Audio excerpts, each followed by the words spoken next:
La Biblia dice, hablando de ella misma, que toda la Escritura, es decir, toda la Biblia, desde Génesis hasta Apocalipsis, todo es inspirado por Dios y útil para enseñarnos, para redarguirnos, para corregirnos y para instruirnos en justicia.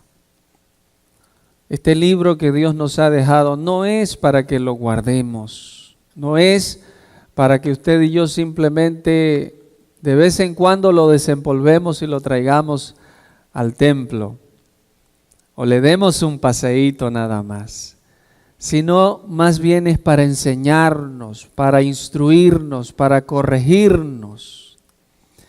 Y el siguiente versículo de ese mismo pasaje dice a fin, es decir, que tiene una meta, a fin de que el hombre de Dios sea enteramente preparado para toda buena obra. Eso es lo que Dios quiere lograr a través de su enseñanza, el reflejo de su voluntad mostrada a cada uno de nosotros, queridos hermanos.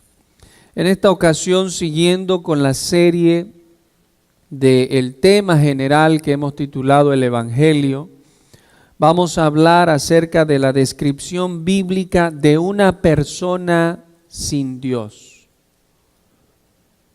Y probablemente nos vamos a sentir un tanto apaleados. Vamos a sentirnos mal probablemente por lo que la Biblia nos va a decir, pero si eso es así, es bueno. Porque la palabra del Señor nos va a describir lo que una persona sin Dios es y en qué situación y condición está.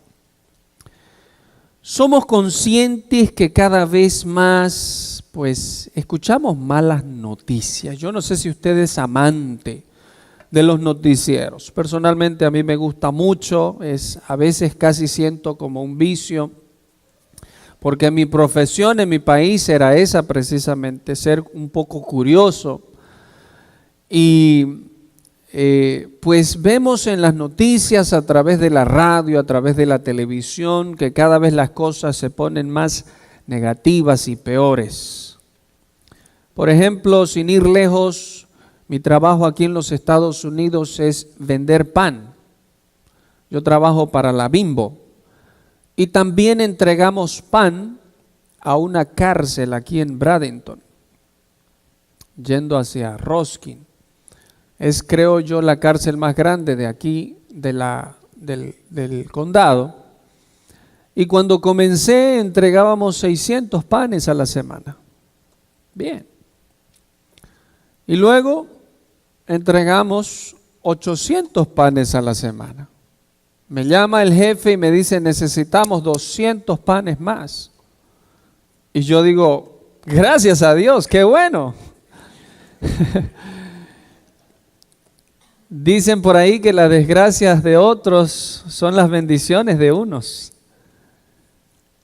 Y después de un tiempo ya cambiaron de manager y la señora me llama y me dice, ¿sabe que necesitamos 200 panes más a la semana? Ahora ya van a ser 1000. Pues, aleluya, digo yo, gracias al Señor. Mientras más pan vendo, más gano yo. Tanto así fue aumentando, incrementando, que ahora entrego 1400 panes a la semana con el hermano Mateo.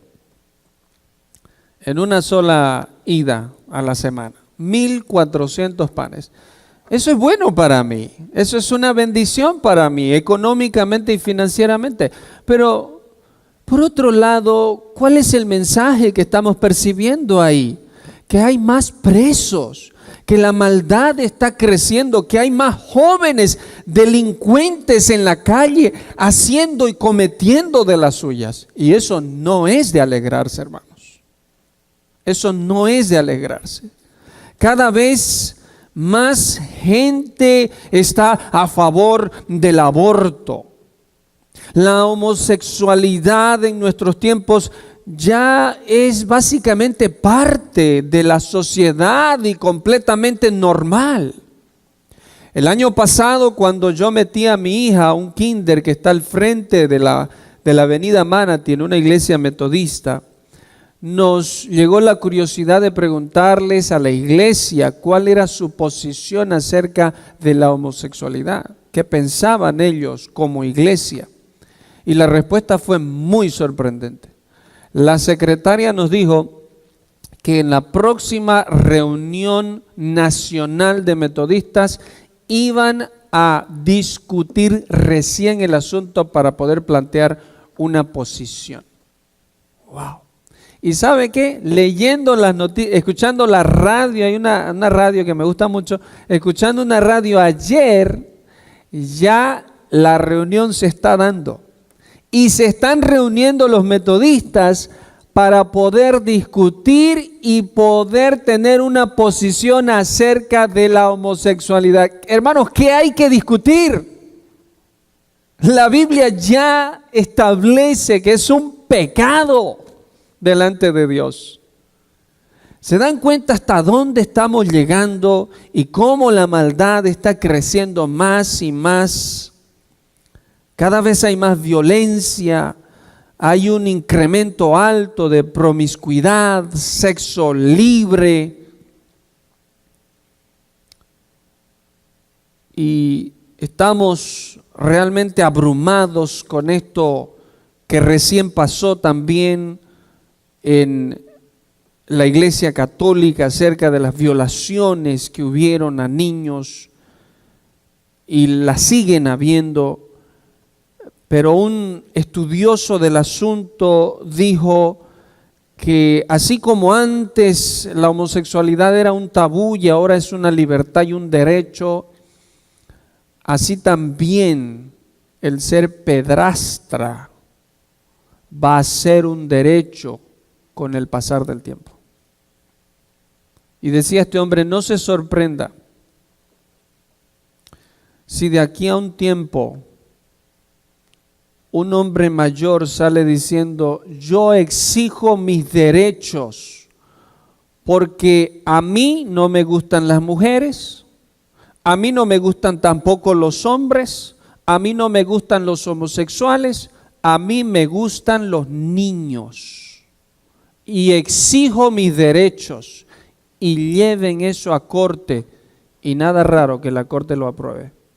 Así como se aprobó la cerveza, que años atrás también era prohibida aquí en Estados Unidos, así como se aprobó recientemente la marihuana, así como se aprobó la homosexualidad, así como se aprobó el aborto, nada raro que de aquí a un tiempo aquellos pedrastras salgan a la luz y digan, exigimos nuestros derechos porque nosotros hemos nacido con gusto hacia los niños.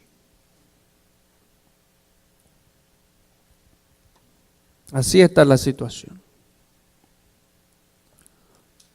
El otro día alguien me dice, pastor, debemos orar por la paz mundial. Y yo pensé por un momento y le dije, hermano, no sé qué tan bíblico será orar por la paz mundial, porque más bien la palabra del Señor dice que este mundo está yendo para abajo y cada vez el amor de la gente se va a enfriar cada vez más y la maldad va a crecer y la inmoralidad va a crecer y habrán más guerras entre naciones. Y esto nos lleva a cuestionarnos, ¿qué es lo que está mal? ¿Qué es lo que está pasando? Algunos proponen invertir más en la educación. Otros dicen necesitamos más psicólogos para que traten los casos de la gente. Otros dicen necesitamos más policías para que haya más seguridad en nuestras naciones y en nuestros pueblos. Pero no es así. Hay una raíz y la Biblia tiene la respuesta. Hay un porqué. Y no precisamente está afuera, sino aquí adentro. Romanos capítulo 3. El versículo 9, la palabra del Señor comienza diciendo, ¿qué pues? ¿Somos nosotros mejores que ellos? Pablo está hablando de los judíos y los gentiles. ¿Somos nosotros mejores que los judíos? En ninguna manera. Pues ya hemos acusado a judíos y a gentiles que todos están, ¿qué cosa? Bajo pecado. Todos están bajo pecado. Y lo que vamos a leer a continuación, queridos hermanos, es como un examen de radiología. Yo no sé si usted se ha hecho alguna vez unos rayos X en donde va y el médico le saca esa fotografía y el médico hace un diagnóstico de lo que ve adentro, y es eso lo que Dios ha hecho en este pasaje bíblico. Ha examinado al hombre y esto es lo que el hombre tiene. Esto es lo que el hombre, este es un reporte radiológico de la situación del hombre. Dice que pues somos nosotros mejores que ellos. En ninguna manera pues ya hemos acusado a judíos y a gentiles, que todos están bajo pecado. No vamos a leer todo el pasaje, vamos a saltar al punto número 1, y el punto número 1 simplemente nos dice que todos estamos bajo pecado. Esa es la primera declaración. El versículo no dice que todos cometemos pecado de vez en cuando, no. El versículo dice que todos estamos bajo pecado. Y no es como alguien dice cuando comete algo, nadie es perfecto, o en alguna ocasión cometemos errores. No. Todos nacen bajo pecado. Ese es el mensaje y la declaración que está haciendo este versículo bíblico aquí. Todos estamos en esclavitud, pertenecemos a esa raza esclavizada. Pero el pecador lamentablemente no se ve a sí mismo. Él piensa que es libre. Él piensa que puede hacer lo que quiera, pero la palabra del Señor dice que su misma voluntad está esclavizada al pecado. Y le doy un ejemplo. Alguien, decía el pastor Sugel, alguien podría decidir no ir a un prostíbulo, pero no precisamente por lo que la Biblia dice, de que todo lo que el hombre haga debe ser incentivado para la gloria de Dios. Alguien puede decidir no ir a un prostíbulo para cuidarse de su reputación, para cuidarse de no contagiarse de una enfermedad, o para que la gente probablemente no hable mal de él. Todos con motivos egocéntricos, pero no precisamente para darle la gloria y la honra a Dios. Mire lo que dice el versículo 10. No hay justo ni aun uno. Y aquí está la segunda declaración que el pasaje hace acerca de la condición del hombre. No hay nadie que sea justo según el estándar de Dios. Ese es el veredicto que ya fue emitido en la Suprema Corte del universo, donde Dios es el juez absoluto de todo. ¿Cuál es el mandamiento más importante de toda la ley moral que vemos en la Biblia? ¿Cuál es el mandamiento más importante? ¿No robar? ¿Cuál es el mandamiento más importante que hay en toda la Biblia? ¿Es no mentir? ¿No adulterar? No. El mandamiento más importante lo encontramos en Mateo 22, el versículo 37. Si vamos por ahí, Mateo capítulo 22, el versículo 37, la palabra del Señor nos declara que el mandamiento más importante es amar al Señor tu Dios con todo tu corazón y con toda tu alma y con todas tus fuerzas. Por lo tanto, la violación de este mandamiento es el más grande de todos los pecados. ¿Están conmigo? Si este es el mandamiento más importante que la Biblia nos da, la violación de este mandamiento es el pecado más grande que el hombre puede cometer.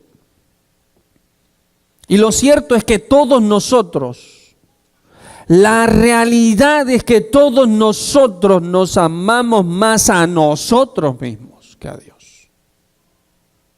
Más que a cualquier cosa. Cada cosa que hacemos, piénselo por un momento, cada decisión que usted hace, en su mayoría, es motivada por el amor que se tiene usted mismo, hacia usted mismo. Piénselo. Porque al decir no, ya se vendió. No, ¿cómo va a decir eso, pastor? Yo no, ni idea. Nos amamos más a nosotros mismos y todo lo que hacemos gira en torno a lo que nosotros queremos, a lo que nosotros deseamos, a lo que yo planeo, no precisamente a lo que Dios quiere o a su voluntad. Eso es injusticia, eso nos hace injusto. Por eso la palabra del Señor dice, no hay justo ni aun uno. Volviendo a nuestro pasaje, algunas manifestaciones, vamos a ver algunas manifestaciones de los estragos que ha causado el pecado en el ser humano. Dice la Biblia, no hay quien entienda a Dios en el versículo 11. No hay quien busque a Dios. Es decir, que el intelecto del hombre puede funcionar bien para muchas otras cosas, pero no para conocer a Dios como Dios debe ser conocido. Eso es lo que está diciendo la palabra del Señor.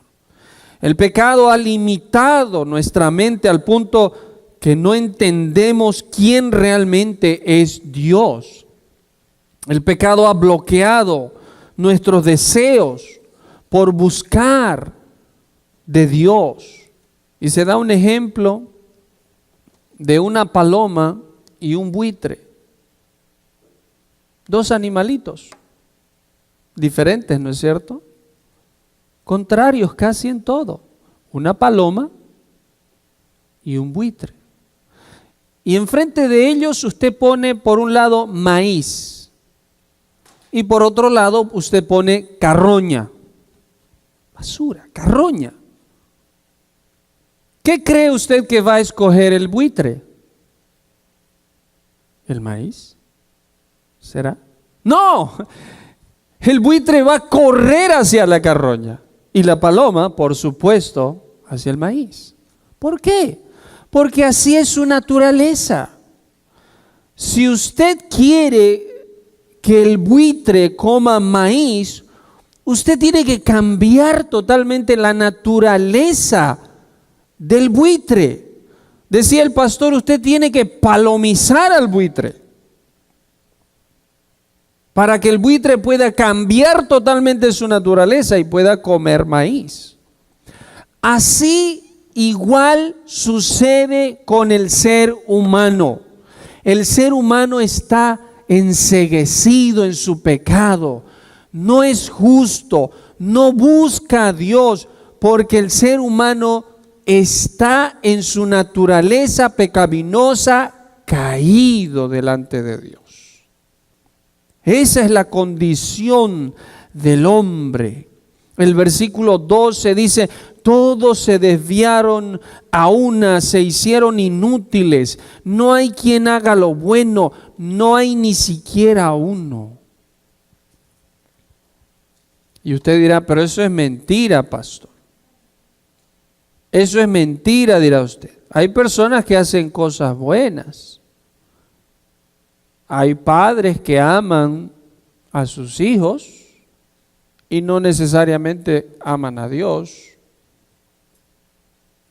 Hay personas que aman a sus esposas, sus esposos hasta el final, hasta la muerte, y no precisamente son cristianos.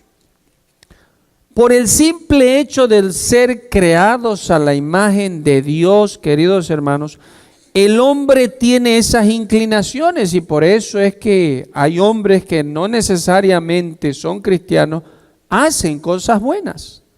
Por el simple hecho de que son creados a imagen de Dios, el hombre tiene esta inclinación. Pero el asunto es que la Biblia da un estándar y dice que todo lo que hagamos debe ser hecho para la gloria de Dios. Si usted hace algo que no es para la gloria de Dios, solamente eso, por más bueno que haya sido, servirá para esta tierra, pero no para el reino venidero de Dios. No para el reino que viene en el futuro. Nuestras obras son como trapo de inmundicia, dice la palabra del Señor. Mire lo que dice el versículo 13. Sepulcro abierto es su garganta, con su lengua engañan, veneno de áspides hay debajo de sus labios. Lo que hablamos revela lo que hay en nuestro corazón. Y si hay algo que refleja la maldad del hombre, realmente es su hablar. Es su hablar. A la mayoría de nosotros nos molesta que nos mientan, pero nosotros mentimos también. ¿Cuántas personas confiamos en ellas, pero cuando están a nuestras espaldas, como dice el dicho, nos clavan el puñal? O lanzan chismes en contra de nosotros. La boca del hombre está llena de pecado por naturaleza. Mire lo que dice Jeremías capítulo 9. Jeremías capítulo 9, el versículo 3, hicieron que su lengua lanzara mentira como un arco y no se fortalecieron para la verdad en la tierra, porque de mal en mal procedieron y me han desconocido, dice Jehová. Versículo 4, guárdese cada uno de su compañero. Mire, hasta tal situación llegó que cada uno debía desconfiar y cuidarse del mismo compañero. Y en ningún hermano tenga confianza, porque todo hermano engaña con falacia. Y todo compañero anda calumniando, y cada uno engaña a su compañero, y ninguno habla verdad. Acostumbraron su lengua a hablar mentira, se ocuparon a actuar perversamente. Esta es la situación de allá afuera. Pero a veces la iglesia no se salva también de estas situaciones. Y volviendo a Romanos, el versículo 15 nos dice: sus pies, hablando de la condición del hombre, sus pies se apresuran para derramar sangre. Versículo 16, quebranto y desventura hay en sus caminos y no conocieron camino de paz, dice el versículo 17. Derramar sangre. Y usted dice, por lo menos yo no soy esa persona. Yo no soy un homicida. O pastor, tal vez usted está exagerando. Pero ¿estás seguro que nunca has cometido un homicidio?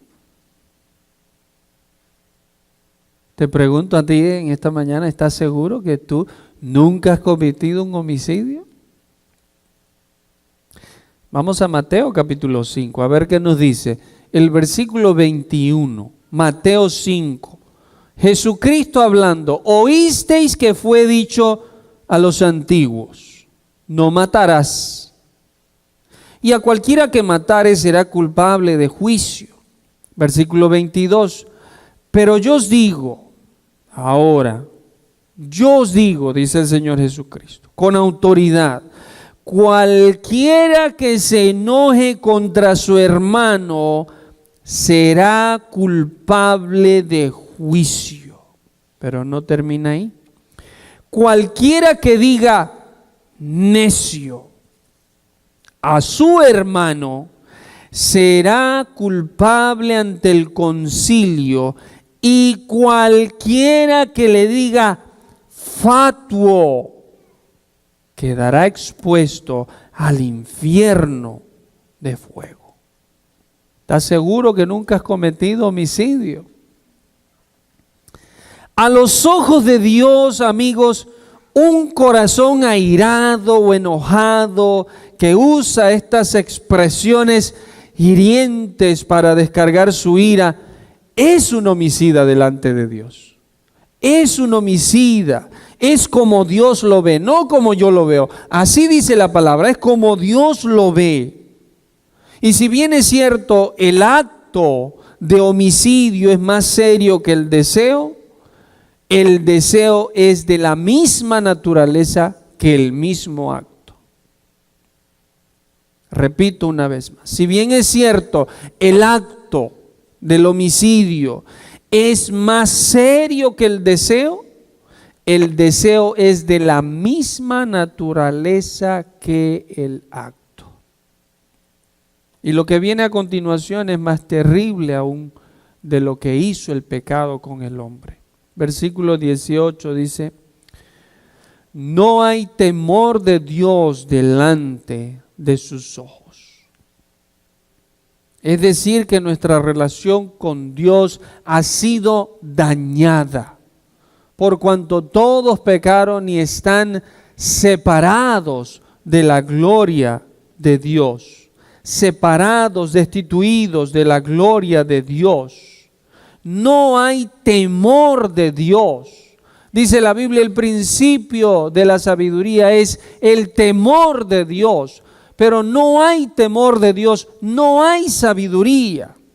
El temor es la reverencia que el hombre debe rendir a Dios. Y hasta podríamos decir que el temor es el terror que deben sentir los pecadores delante de ese Dios lleno de ira ante el pecado. Eso es el temor. El gran problema del hombre es que ha decidido vivir a espaldas de Dios. En otras palabras, no le importa a Dios.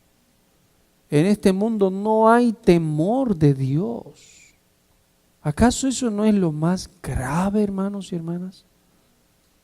No hay temor de Dios. Cada quien vive como quiere su vida, según sus deseos, por sus caminos, con sus planes. ¿Y Dios dónde está? ¿Y dónde queda Dios? Pero no quiero que nos vamos esta mañana quizás un tanto deprimidos por haber leído estos versículos, porque es aquí justamente, hermanos, en donde comienza a brillar el evangelio y el mensaje que Dios nos da. De que el hombre, ese hombre que se ha vuelto un enemigo de Dios, puede tener la salvación de Dios. Puede tener la salvación de Dios, porque la palabra del Señor dice: mas Dios muestra su amor en que siendo aún pecadores, Cristo murió por nosotros. Terminamos leyendo Efesios capítulo 2. Efesios capítulo 2, el versículo 1. Dice la palabra del Señor: y Él os dio vida a nosotros. Efesios 2:1. Él nos dio vida a nosotros cuando estabais muertos en vuestros pecados y delitos. Versículo 2 dice: en los cuales anduvisteis en otro tiempo. Note usted que a la misma vez Pablo está hablando a los creyentes ya que han sido salvos, pero también está brindando cuál era y cuál es la condición del hombre sin Dios, de aquel pecador que no ha sido redimido y salvado por la sangre de Jesucristo. En los cuales, dice el versículo 2, anduvisteis en otro tiempo siguiendo la corriente de este mundo, conforme al príncipe de la potestad del aire, el espíritu que ahora opera en los hijos de desobediencia. Es decir, que nuestra naturaleza pecaminosa no es solamente ella que nos jala a la maldad, al pecado, a alejarnos de Dios, sino que también estamos gobernados. Sin la presencia de Dios en nuestras vidas estamos dominados por el príncipe de las tinieblas, el cual es Satanás mismo, hermanos. El versículo 3 dice, entre los cuales también todos nosotros vivimos en otro tiempo, en los deseos de nuestra carne. Miren ustedes, ¿acaso esa no es la actualidad? De que todos viven según los deseos de sus placeres, haciendo la voluntad de la carne y de los pensamientos, y éramos por naturaleza hijos ¿de qué? De ira, destinados al infierno por haber rechazado a Dios. El versículo 4 dice, pero, y aleluya por ese pero, hermanos, pero hay solución, dice Dios. Miren que Dios no nos deja ahí tirados. Dios no nos deja en condenación, sino que hay un pero y Él nos ofrece la solución. Pero Dios, que es rico en misericordia, por su gran amor con que nos amó, aun estando nosotros muertos en nuestros pecados, nos dio vida juntamente con Cristo. Por gracia sois salvos. Y juntamente con Él nos resucitó y asimismo nos hizo sentar en los lugares celestiales con Cristo Jesús. Hermanos, hermanas y amigos que probablemente todavía no están, gracias hermano, todavía no han experimentado la salvación de Dios.